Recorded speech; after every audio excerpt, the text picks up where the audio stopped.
जैसे किसान आंदोलन, जिस तरह से इस किसान आंदोलन को भी बदनाम करने की कोशिश या साजिश चल रही है, मुझे लगता है देश के प्रतिष्ठा के लिए ठीक नहीं है, किसानों के लिए ठीक नहीं है, हम सब के लिए ठीक नहीं है। 26 जनवरी को लाल किले पर तिरंगे का अपमान हुआ, उससे हमारे प्रधानमंत्री बहुत दुखी हो गए, पूरा देश दुखी हो गया।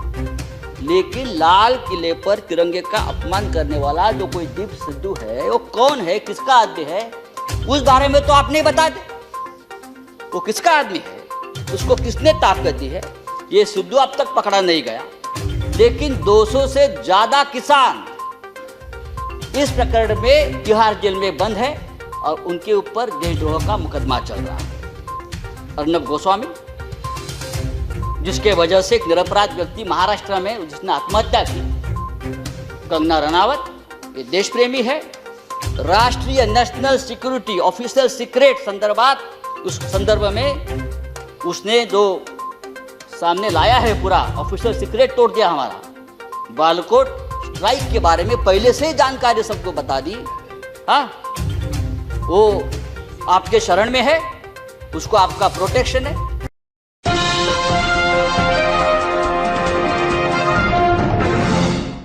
कल धर्मेंद्र प्रधान जी यहाँ बोल रहे थे और बार बार हमारी तरफ कटाक्ष करके हमें ये बोल रहे थे कि सच सुनो, सच सुनने से मोक्ष प्राप्त होता है। हम तो 6 साल से सच सुन रहे हैं और झूठ को भी सच मान रहे हैं। लेकिन आज जो चल रहा है हमारे देश में, जो माहौल है, मैं देखता हूँ, जो सच बोलता है, जो सच लिखता है, उसे गद्दार, देशद्रोही कह के पुकारा गया, बोल दिया जाता है। कल इस बारे में चर्चा हम लोगों ने की, दिग्विजय साहब ने बहुत उस बारे में कहा है। सर, जो सरकार से सवाल पूछेगा उस पर देशद्रोही का मुकदमा ठोक दिया जाता है। कितने नाम मैं आपको बता सकता हूँ। हमारे सदन में संजय सिंह, जो हमारे सदस्य है संजय सिंह, उसके ऊपर देशद्रोह का मुकदमा है। राजदीप सरदेसाई, जाने माने पत्रकार, जिसको हमने सरकार ने पद्मश्री दिया है, पद्म पुरस्कार सम्मानित किया है, उसको हमने देशद्रोही बना दिया है। शशि थरूर, जो यूनाइटेड नेशन में हमारे देश के प्रतिनिधि थे, एमपी है, कैबिनेट में थे, उसको भी देशद्रोही का उसके ऊपर मुकदमा ठोक दिया है। जो सिंघू बॉर्डर पर रिपोर्टिंग करने वाले मंजीत सिंह, धर्मेंद्र सिंह और भी ऐसे बहुत से पत्रकार हैं या लेखक है, उसको हमने इस कानून के तहत, देशद्रोह के कानून के खिलाफ मुकदमा ठोक दिया है। मुझे लगता है कि हमारे कानून के किताब में से सब आईपीसी धाराएं खत्म कर दी और सब देशद्रोही की धारा एक वही रख दी है। डोमेस्टिक वायलेंस हो तो भी देशद्रोह का मुकदमा आप ठोक देंगे। पंतप्रधान मोदी हमारे लिए आदरणीय है, देश के प्रधानमंत्री का हम सम्मान करते करते रहेंगे। उन्हें प्रचंड बहुमत मिला है देश चलाने के लिए, हम ये मानते हैं। लेकिन बहुमत जो होता है वो अहंकार से नहीं चलाया जाता, बहुमत बड़ा चंचल होता है। हमारे मराठी के एक संत है तुकाराम, संत तुकाराम, उसने कहा है, निंदकाचे घर असावे शेजारी। उसका मतलब है, जो आपका निंदक है, जो आपके ऊपर क्रिटिसाइज करता है, आपको आईना दिखाता है, वो आपके आसपास रहना चाहिए, उसका घर आपके बगल में रहे। लेकिन आज ऐसा है कि जो निंदा करे, जो टीका करे, आप उसको बदनाम कर देते हो। जैसे किसान आंदोलन, जिस तरह से इस किसान आंदोलन को भी बदनाम करने की कोशिश या साजिश चल रही है, मुझे लगता है देश के प्रतिष्ठा के लिए ठीक नहीं है, किसानों के लिए ठीक नहीं है, हम सब के लिए ठीक नहीं है। 26 जनवरी को लाल किले पर तिरंगे का अपमान हुआ, उससे हमारे प्रधानमंत्री बहुत दुखी हो गए, पूरा देश दुखी हो गया। लेकिन लाल किले पर तिरंगे का अपमान करने वाला जो कोई दीप सिद्धू है, वो कौन है, किसका आदमी है, उस बारे में तो आप नहीं बता दे। वो किसका आदमी है, उसको किसने ताकत दी है, ये सिद्धू अब तक पकड़ा नहीं गया। लेकिन 200 से ज्यादा किसान इस प्रकरण में तिहाड़ जेल में बंद है और उनके ऊपर देशद्रोह का मुकदमा चल रहा है। 100 से ज्यादा आंदोलक जो युवा है वो लापता है, वो कहाँ है, पुलिस ने उसका क्या किया, उसका एनकाउंटर किया है, क्या क्या मार दिया, वो पता नहीं है। तो ये जो है ये देशद्रोही है, अपने हक के लिए लड़ते हैं।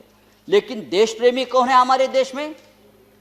अर्नब गोस्वामी, जिसके वजह से एक निरपराध व्यक्ति महाराष्ट्र में जिसने आत्महत्या की, कंगना रनावत, ये देश प्रेमी है। राष्ट्रीय नेशनल सिक्योरिटी ऑफिशियल सीक्रेट संदर्भात, उस संदर्भ में उसने जो सामने लाया है पूरा ऑफिशियल सीक्रेट तोड़ दिया हमारा। बालाकोट स्ट्राइक के बारे में पहले से ही जानकारी सबको बता दी। हाँ, वो आपके शरण में है, उसको आपका प्रोटेक्शन है, ये राष्ट्रीय सुरक्षा का मामला है, आप उसके ऊपर बात नहीं करते। और यही आदमी, ये अर्नब गोस्वामी, जो हमारे मंत्री बैठे हैं वहाँ, प्रकाश जावड़ेकर जी, हम उसका आदर करते हैं, हमारे महाराष्ट्र से, क्या लिखा है उसके बारे में? प्रकाश जी के बारे में जो उसने पूरा जो आप संभाषण जो डायलॉग आया है ना, तो एक कैबिनेट को भी ये ठीक नहीं है, हमारे सरकार को ठीक नहीं। एक मंत्री के बारे में एक टीवी एंकर जिस भाषा का इस्तेमाल करते, अरे हम छोड़, हम राजनीति में, हमारे बारे में आप कुछ भी बोलो, हम सहन लेंगे। लेकिन एक कैबिनेट में एक हमारे मंत्री है, उस बारे में जो बात करती है, और आपको शर्म आनी चाहिए सबको, आप उसको शरण दे रखिए। तो ये जो चल रहा है ये नहीं चलेगा सर। राष्ट्रपति जी ने अपने संबोधन में कहा है, भारत जब जब एकजुट हुआ है तब तब उसने असंभव से लगने वाले लक्ष्यों को प्राप्त किया है, एकजुटता की बात की है। अगर ये बात सच है तो गत 3 महीनों से दिल्ली के सीमा पर किसान आंदोलन की एकजुटता तोड़ने में सरकार क्यों लगी है? संजय जी, हजारों किसान आपका 6 मिनट गाजीपुर सिंगू बॉर्डर पर अपने हक के लिए लड़ रहे हैं, और आप इस एकजुटता में आपको देशद्रोह दिखता है। प्लीज चेयरमैन सर, ये पंजाब, हरियाणा और पश्चिमी यूपी का किसान पूरे देश के किसानों की लड़ाई लड़ रहा है। वो सिर्फ 3 राज्यों की लड़ाई नहीं है, और पूरा देश उनके साथ है, तो उनको देशद्रोह कहना ठीक नहीं। ये पंजाब का किसान, हमारा सिख भाई, जब मुगलों से लड़ा तो हम उसे योद्धा कहते थे, जब अंग्रेजों से लड़ा तो हम उसे देशभक्त कहते थे। कोरोना वायरस में लंगर बांट रहा था तो देश प्रेमी था, लेकिन आज वो अपने हक के लिए लड़ता है तो वो खालिस्तानी हो गया, वो देशद्रोही हो गया। ये कौन सा अन्याय है?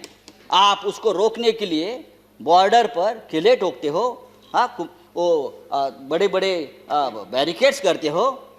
ये बैरिकेड्स, ये किले का जाल अगर आप लद्दाख के बॉर्डर पर करते तो चीन की right Sanjay ji, please, kilometre अंदर नहीं आती। मैं आपको बताना चाहता हूँ सर, ये ठीक नहीं है। लेकिन ये आंदोलन जब तक जिंदा है तब तक हिंदुस्तान जिंदाबाद रहेगा।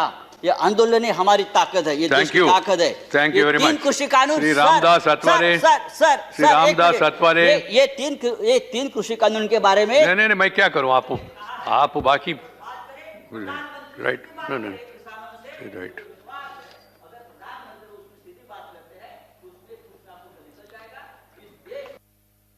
ठीक है। Thank you Sanjay ji.